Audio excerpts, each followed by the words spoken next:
Hello guys, welcome to the channel. Hope all of you are doing well. So let us start today with the hyperconjugation. Hyperconjugation is the conjugation of sigma electron of alpha carbon and hydrogen bond with the adjacent pi electron or vacant p orbital is called hyperconjugation. Conjugation होना sigma electron का alpha carbon और hydrogen का जो bond है उसके बीच में और जो उसके साथ में एडजेसेंट वाला पाई इलेक्ट्रॉन या फिर पाई बॉन्ड जो है उसके बीच में कॉन्जुगेशन होना इज कॉल्ड हाइपर कॉन्जुगेशन. और हम इसको कह सकते हैं delocalization involving a sigma bond and pi electron is called hyperconjugation. It is also known as sigma bond conjugation. So here is an example we can show like that. You can see here is a propene, okay, in which there are 3 alpha hydrogen. Alpha hydrogen is the hydrogen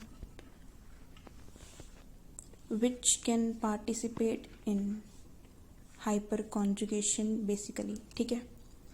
और जो alpha hydrogen होंगे वो जो double bond होगा उसके साथ वाला carbon adjacent carbon होगा that is alpha carbon and जो उसके हाइड्रोजन होंगे that is alpha hydrogen. Okay, जितने ज़्यादा अल्फा हाइड्रोजन होंगे उतने ही ज़्यादा हाइपर कॉन्जुगेटेड स्ट्रक्चर बनेंगे. बेसिकली होता क्या है, जितने अल्फा हाइड्रोजन होंगे +1 कर देंगे तो उतने हाइपर कॉन्जुगेटेड स्ट्रक्चर होंगे. जैसे कि यहाँ पे हमारे पास 3 अल्फा हाइड्रोजन है, so 3 + 1 is equal to 4 and here you can see here there are 4 hyperconjugated structures. So condition for hyperconjugation is compound should have at least one sp2 hybridized carbon of either alkene, alkyl anion or alkyl free radical. मतलब कि sp2 hybridized carbon होना ज़रूरी है. And second thing is sp2 hybridized carbon के साथ alpha hydrogen होना भी ज़रूरी है. Alpha carbon with respect to sp2 hybridized carbon should have at least one alpha hydrogen. If both the conditions are fulfilled, then hyperconjugation will take place in the molecule. मैंने आपको बोला कि number 1 thing is sp2 hybridized carbon होना चाहिए, चाहे वो alkene हो, चाहे वो फ्री रेडिकल हो, चाहे कुछ भी, मतलब sp2 hybridized carbon होना चाहिए. And the second thing is come से कम एक अल्फा हाइड्रोजन होना चाहिए. अगर ये दोनों चीज़ें फुलफिल होंगी देन ओनली हैपन.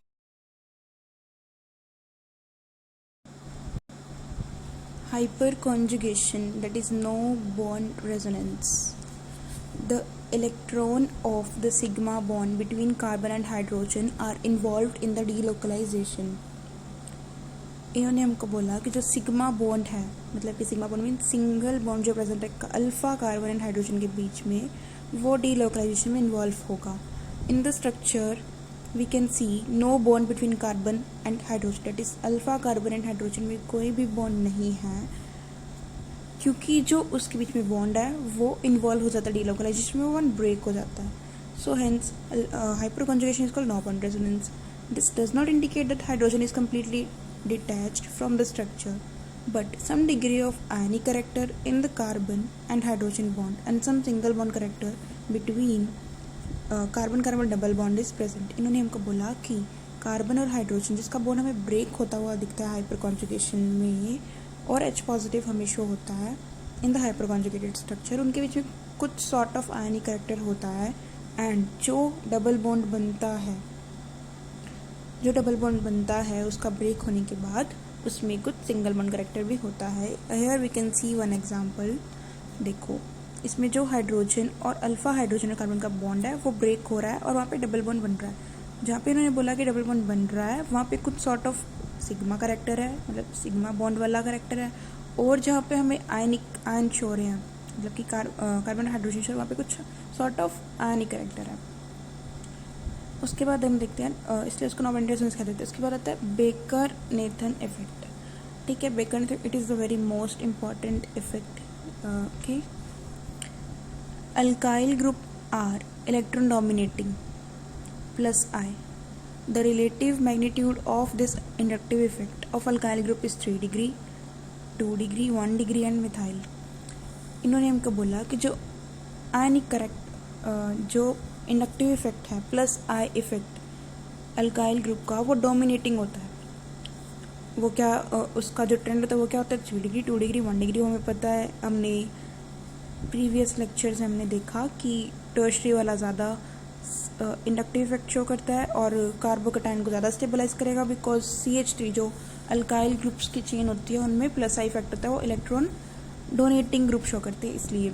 सो इसका ट्रेंड आएगा 3 डिग्री 2 डिग्री 1 डिग्री मिथाइल।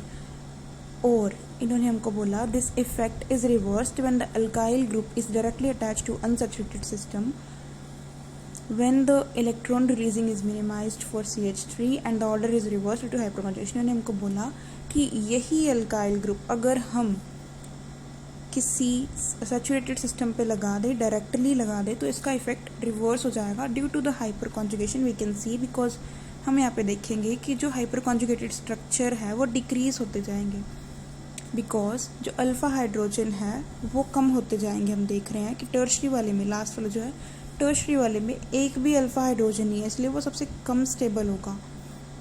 वही हम जहाँ पे देख रहे हैं सेकेंडरी वाले में, उसमें 1 अल्फा हाइड्रोजन होगा। आइसोप्रोपाइल बेंजीन में जो दिख रहा है थर्ड वाला जो स्ट्रक्चर है उसमें क्या है 1 अल्फा हाइड्रोजन है, ठीक है। तो क्या होगा, 1 अल्फा हाइड्रोजन है तो उसके कम हाइपर कॉन्जुगेटेड स्ट्रक्चर बनेंगे। फिर अगर हम देखें इथाइल बेंजीन में तो वहाँ पे क्या 2 अल्फा हाइड्रोजन हमें शो हो रहे हैं, ठीक है। वैसे अगर हम देखें टॉली में तो हमें 3 अल्फा हाइड्रोजन शो हो रहा है। तो इसी और ट्रेंड में हम देखते हैं कि इसका हाइपर कॉन्जुगेशन की वजह से इंडक्टिव इफेक्ट का जो ट्रेंड है वो मतलब कि स्टेबलाइज जो हो रहा था वो जो रिवर्स हो जाता है due to hyper conjugated structure, और we can say due to the alpha hydrogen presence.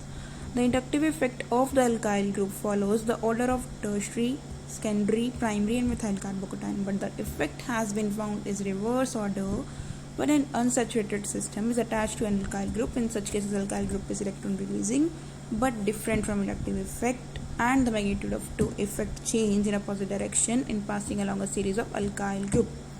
वही सेम बोला इन्होंने कि अगर यही अल्काइल ग्रुप का जो हमने देखा इंडक्टिव इफेक्ट वाला, वही अगर हम किसी सैचुरेटेड सिस्टम पे डायरेक्टली अटैच कर देते हैं तो इफेक्ट रिवर्स हो जाता है। Applications of hyper conjugation.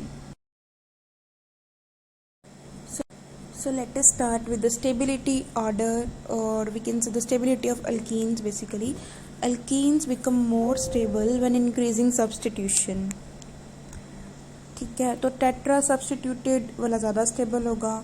Tetra substituted मतलब जो डबल बॉन्डेड हमारे पास कार्बन है वहाँ पे 4 ग्रुप्स मतलब कि 4 अल्काइल ग्रुप्स लगे हुए हैं, that is tetra substituted. Then tri substituted, then trans di substituted, and then cis di substituted, and then mono substituted. तो यहाँ पे ट्रांस और सिस में कन्फ्यूजन बेसिकली क्रिएट हो जाती है, तो वो भी बताऊंगी मैं भी।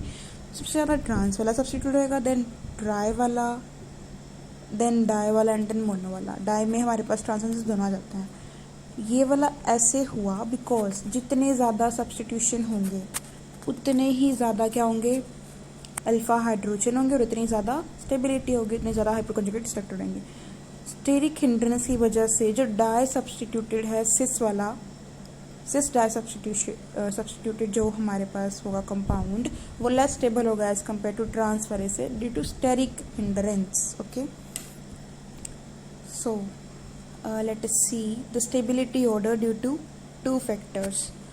okay, तो हम यहाँ पे दिख रहा है कि the stabilizing interaction or stability interaction between the carbon double bond, pi bond and the adjacent carbon hydrogen bond on substitution। Stability interaction किस पे डिपेंड करेगा, जो जो मतलब हाइपर कॉन्जुगेशन में जो डीलोकलाइजेशन पे इन्वॉल्व होते हैं उन पे। एंड जो दूसरा इफेक्ट दूसरा जो पॉइंट है that is the more the substituents the greater will be the stabilization of alkene due to the greater number of alpha hydrogen, hence more number of hyper conjugated structure will be formed। जैसे कि यहाँ पे हमें दिख रहा है कि ब्यूट 1 है और एक है हमारे पास ब्यूट 2। जो ब्यूट 1 है दैट इज मोनो सब्सटीट्यूटेड, तो उसमें क्या हमारे पास 2 अल्फा हाइड्रोजन है। Where as in but 2 we can see here 2 there are 2 alpha carbon, so there are 6 alpha hydrogen। More the number of alpha hydrogen, more will be the hyperconjugated structure, then hence the stability will of course increase. Okay, so here is the question. We can see we have to choose, we have to draw the structures and which is already given. Trend हमें इसका बताना है कि क्या इसका trend होगा increasing order में stability का. तो हम यहाँ पे देखेंगे जो सी वाला है वो क्या है, टेट्रा सब्स्टिट्यूटेड. फिर बी वाला क्या है, di substituted, trans di substituted. इसके बाद डी वाला क्या है, सिस डाई सब्स्टिट्यूटेड. एंड जो 1A वाला है डेट इज मोनो सब्स्टिट्यूटेड. तो हाइपर कॉन्जुगेशन से हमें पता चल जाएगा, more will be the substitution, more will be the number of alpha hydrogen and the more will be the hyper conjugated structure, then more will be the stability, greater will be the stability. So इसका order क्या आएगा, C, B, D and A. B इसलिए आया क्योंकि वो क्या है, trans वाला, और ट्रांस वाला ज़्यादा स्टेबल होता है एज कम्पेयर टू सिस वाले से, ड्यू टू स्टेरिक हिंडरेंस हो जाती है सिस वाले में. Alkyl radical and there stability. Alkyl radical have p orbital of carbon occupied by an odd electron which get delocalized over 3 nuclei, 2 carbon and 1 hydrogen by the overlap with the sigma orbital of carbon hydrogen bond of the adjacent alkyl group. The bond is formed between 2 carbon and odd electron is held by hydrogen atom.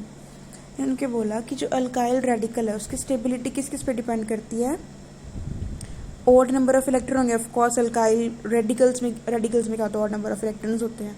तो उसमें क्या है, 3 nuclei होंगे, 2 carbon होगा और 1 hydrogen होगा. उस पे वो ओवरलैप होगा इलेक्ट्रॉन. ठीक है. और जो इन्होंने बोला बॉन्ड किसके बीच में फॉर्म होगा 2 कार्बन और जो एक ऑड इलेक्ट्रॉन है हाइड्रोजन जो हल किया हुआ है उसके बीच में.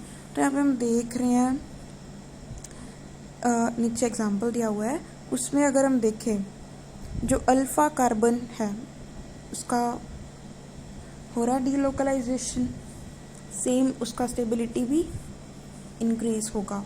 जितने ज़्यादा हाइपर कॉन्जुगेटेड स्ट्रक्चर बनेंगे, जितने ज़्यादा अल्फा हाइड्रोजन होंगे उसके बेसिस पे.